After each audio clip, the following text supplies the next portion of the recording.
Hey, how's it going, Braxton? I'm doing good. Awesome. You got a hand for us? Yes, this Okay. is from Tampa Hard Rock. It's 1010 with the $20 under the gun straddle. So, 1010 Tampa Hard Rock. Okay. That's a place that I have never been able to play at, but I've always liked to go. It's one of my favorites for sure. This is their big game.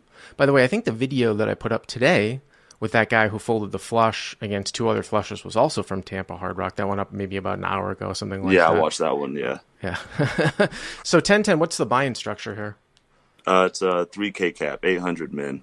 So, 3K cap, 800 min. Pretty good game. Is that the biggest game in the room? Yeah, for sure. Okay. They never run anything larger unless there's some sort of tournament or something like that. Yeah, I don't really ever see any bigger games, and this is usually actually a private game that they run. Oh, okay. All right, cool. Um, so it starts off $20 straddle, and then you get there's a limp from the low jack for 20. Okay. So under the gun And straddle, right? right, Okay. right. Low jack limps Yep. $20, Yep. and, which had been happening quite a bit. It's a pretty loose table. Okay.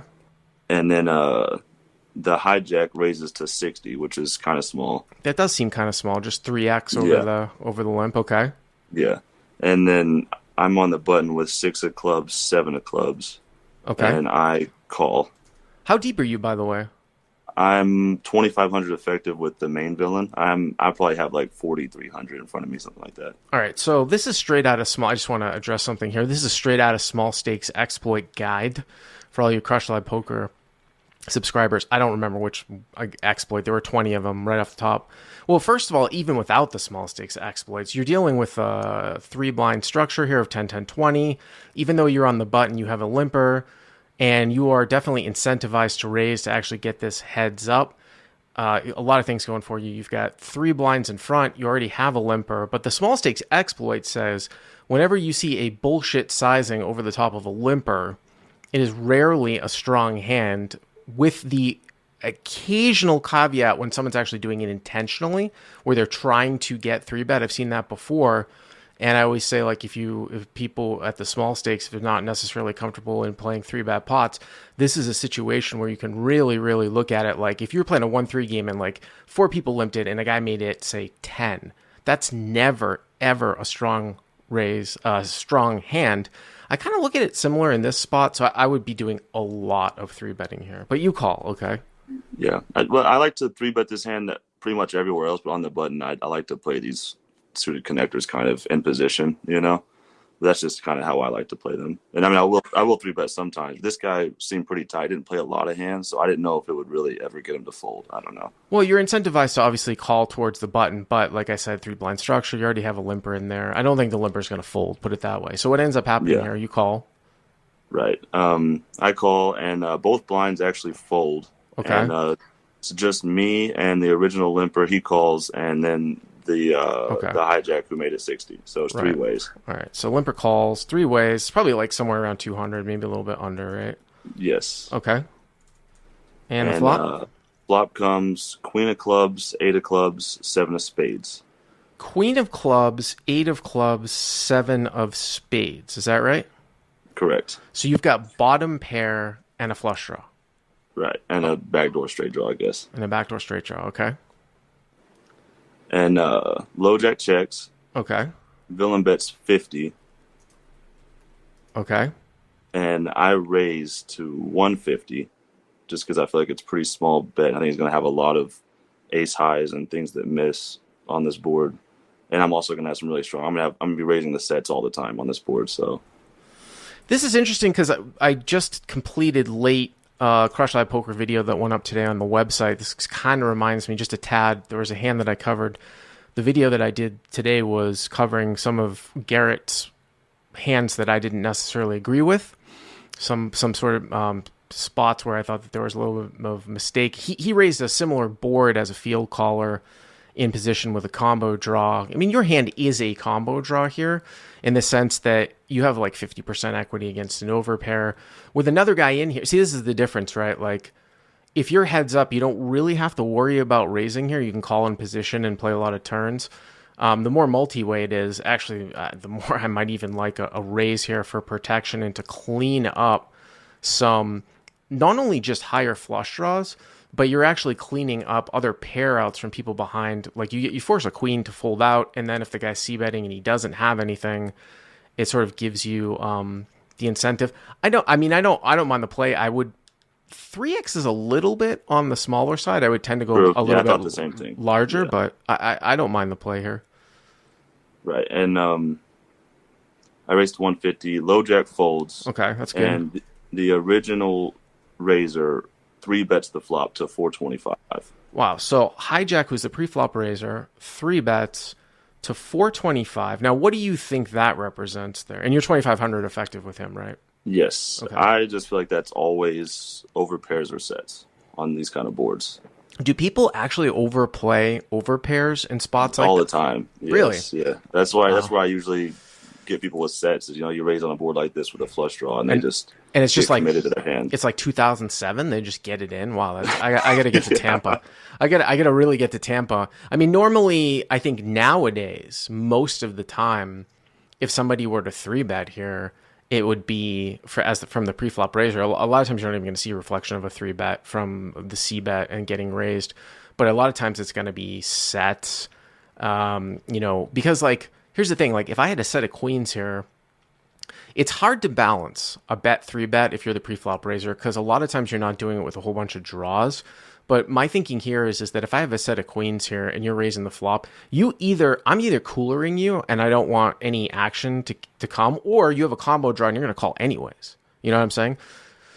So, I mean, that's why sometimes top set like this is a lot of times like a bet 3-bet or just any set that is the best hand, like a set of 8s here. Like, you're not going to really have Yes. queens here calling on the, so I mean, you bet 3-bet a set of never. 8s. Well, now I think you call, right? Of course. Yeah, I just call, of course, yeah. See, I would be personally wary of possibly if you were to hit your 6 or 7, not being Yeah, good, but I basically eliminated the 6 and 7 as outs when I call here because I Well- feel like it's most likely sets. And I mean, he'll let me know if my 2 pair is good, but well, I mean, if the dude has an overpair, your hand is your 6 and 7 are actually good, right? But I Yeah. guess you'll sort of see later on. Is that what you're saying? yeah, I feel like he would let me know. Like, if he just keeps barreling into me, then I would think it's probably not an overpair. If another 6 comes or whatever, but I don't know, man, because I mean that's not necessarily the scariest card in the world. But okay, so the pot's like 1,050 now. yes. Okay, And turn is the 5 of clubs, 5 of clubs. So you make a flush, front door flush. right? Okay, And open it straight flush draw. you do have an Not that open and that straight really draw, matters. flush draw, right? Yeah, it's queen of clubs, 8 of clubs, 5 of clubs. You get 6, 7 of clubs. Well, Yes. it matters if he has a flush. Yeah, that's what. Yeah, it gives me outs. You Yeah. get a couple extra outs. Yeah. But he checks. Okay, so he 3-bets and now he checks. Okay. Yeah. Okay. So I feel like that I usually have the best hand here, for sure. I agree. And so I bet 800, trying to get him to call with any sets that he might have, or an overpair with a club. So it looks like you have you have 2 pot-sized bets left going to the turn. You have about 2,000-ish left in your stack. If you bet 800 here and he calls, the pot will be like 26, and you'll have about 1,200 left. I don't mind the bet. I mean, 75%, 2/3 to 75%. You choose kind of a larger sizing. The only thing that I would say, again, just in the back of your head, it's tough to balance this. If you had a hand like, say, 9-10 of spades and you decided to raise the flop, would you be taking this sizing on the turn, Jack 10 of spades, something like that? I mean, it's possible. So hero bets 800. Yes. Okay. And the villain tanks for a pretty long while, and just calls. Okay, so hijack calls, and now we are at that 2650 with about, like I said, maybe 12, I don't know, like 1,200-ish left, right? Yep, right, almost exactly 1,200 left, I think, is what he has on the river. Okay. And the river is the Queen of Diamonds. Queen of Diamonds, okay, interesting. And he thinks for about 30 seconds and then jams for his last 1,200. So now hijack jams for like whatever 1,200 and change, right? Right. I mean, well, here's the thing, right? Like you block pocket sevens on the flop. You obviously he could have 8-8, sure. And then now there's only one combo of quad queen. So you're really losing to four combos here that he is representing.